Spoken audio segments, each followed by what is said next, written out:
Mio papà, a un certo punto i comunisti italiani del paese, che erano pochi, non erano tanti, ma molti non si sapeva che erano, mentre erano già attivi allora, già conniventi con gli slavi prima.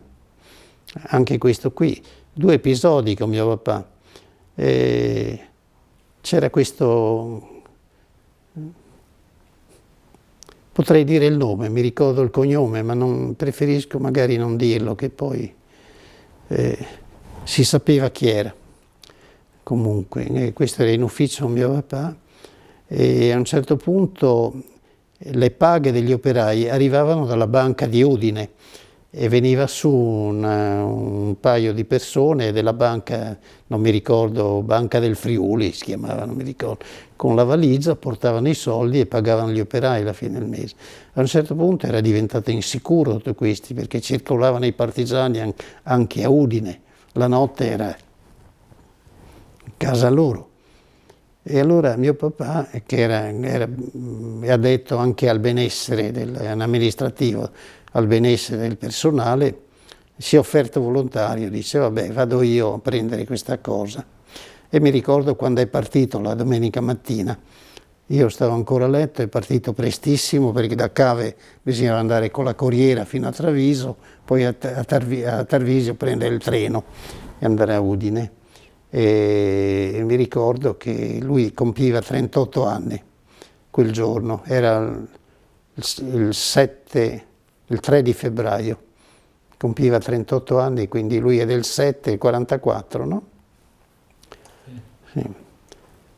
E mi ricordo che è andato all'armadio, ha tirato fuori una pistola grande, aveva una pistola che gli aveva dato mio zio, che aveva fatto la guerra in Spagna, ed era una Star spagnola 7,65. Questo l'ho imparato dopo perché le ho riviste. E poi aveva una piccola beretta 6,35, se l'è messa in tasca. È venuto a salutarmi, ha salutato mia mamma ed è partito. La sera è ritornato con la valigia e ci ha raccontato tutta la storia. È andato in banca, ha preso questa valigia da solo, ma tanto nessuno lo poteva sapere. E mentre stava dirigendosi verso la stazione con questa valigia in mano, gli hanno sparato. Si è scoperto dopo che questo che stava nell'ufficio con lui era l'unico che sapeva che era lui che andava a prendere i soldi e aveva informato i partigiani di Udine. Guardate, c'è un colpo grosso e potete fare una valigia di soldi. E gli hanno sparato 2 o 3 colpi, però sono usciti dalla stazione, sono usciti subito, lì c'era qualcuno della 10ª MAS che faceva la guardia e i partigiani sono scappati, questi hanno dato il fuoco.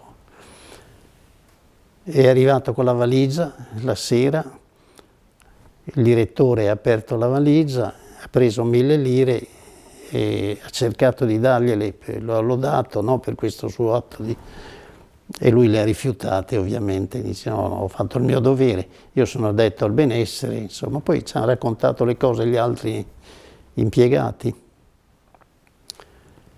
E arrivato a casa aveva un buco che gli passava nella falda del cappotto, una delle pallottole gli era passata attraverso le gambe, bassa, la parte bassa, e un buco che allora si usavano i calzoni con risvolto, e un buco nei calzoni davanti della gamba destra, mentre camminava gli aveva passato. E abbiamo tenuto per molto tempo queste cose a casa, poi sono sparite come ricordo. Questi erano i tempi, così si viveva, altro che resistenza. Eravamo sì, era già finito, alla fine di aprile, insomma, 24, 25, insomma, non era ancora finita, però erano già lì loro. No, forse era già maggio. E comunque non mi ricordo esattamente, so che venivano a prelevarli accompagnati da questi 2 comunisti, uno dei quali era in ufficio ed era quello che si sapeva aveva ammazzato il maggiore Krivec. Forse poi questo non l'abbiamo detto prima. Il maggiore Krivec era un austriaco che coadiuvava un po' mio papà in ufficio, un po' lo coadiuvava, la realtà la miniera era commissariata, quindi il commissario era un tedesco, un certo Conradi, un prussiano che mi ricordo era senza un braccio, che aveva lasciato in Russia l'anno prima, e poi c'erano pochi tedeschi, insomma alcuni ufficiali, dei ufficiali, qualche soldato, ma niente.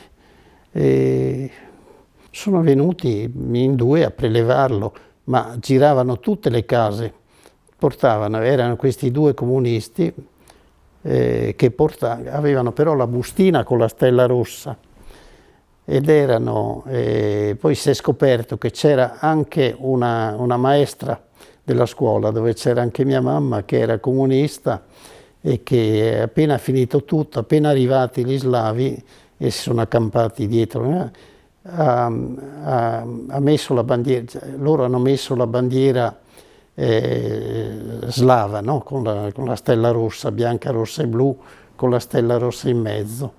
E questa signora era la maestra Marini, qui lo dico, si è premurata di mettere anche la bandiera italiana vicino a quella slovena.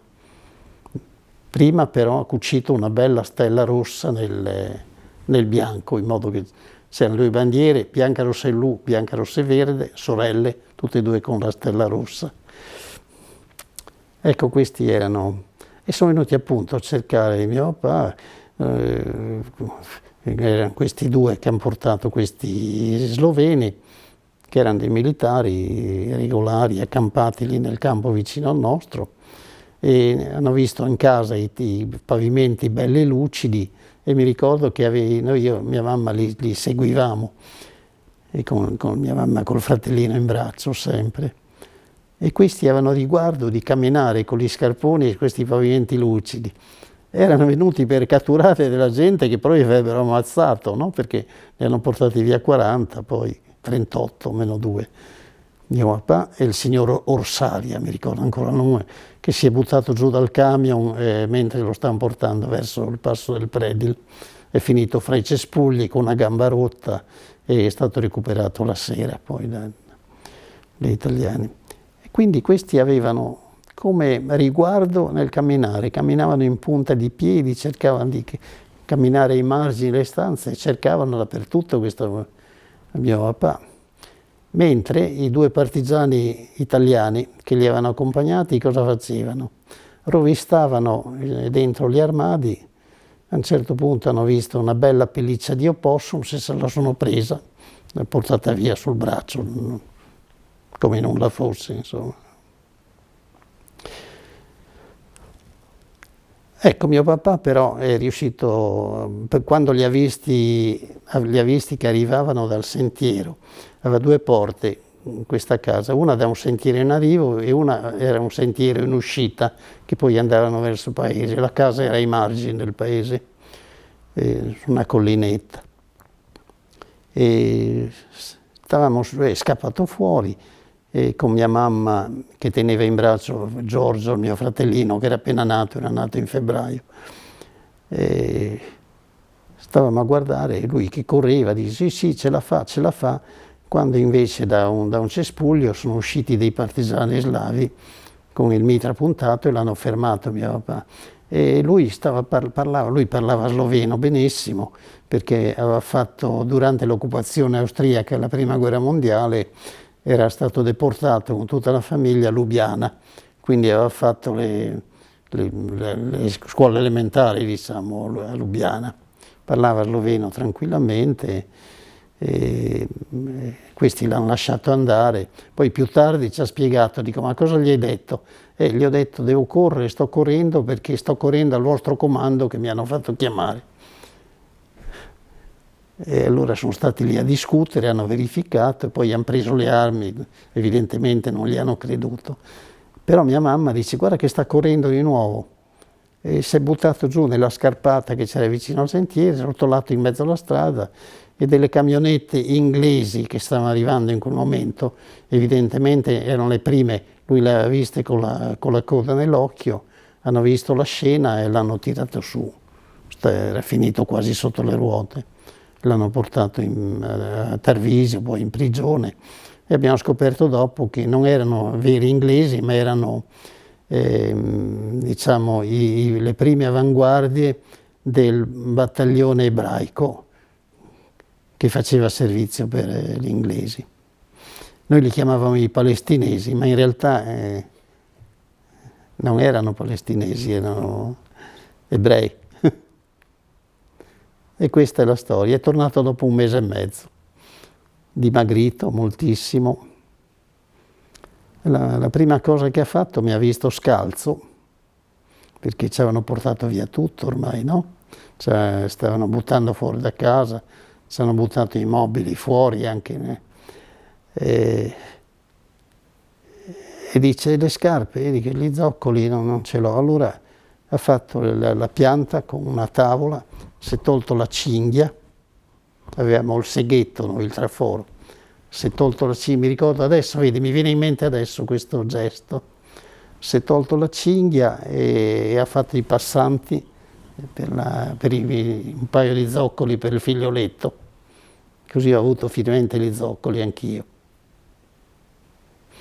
Era una famiglia di impiegati, mia mamma maestra, non eravamo benestanti, però insomma stavamo bene. Questi sono i miei ricordi della Resistenza.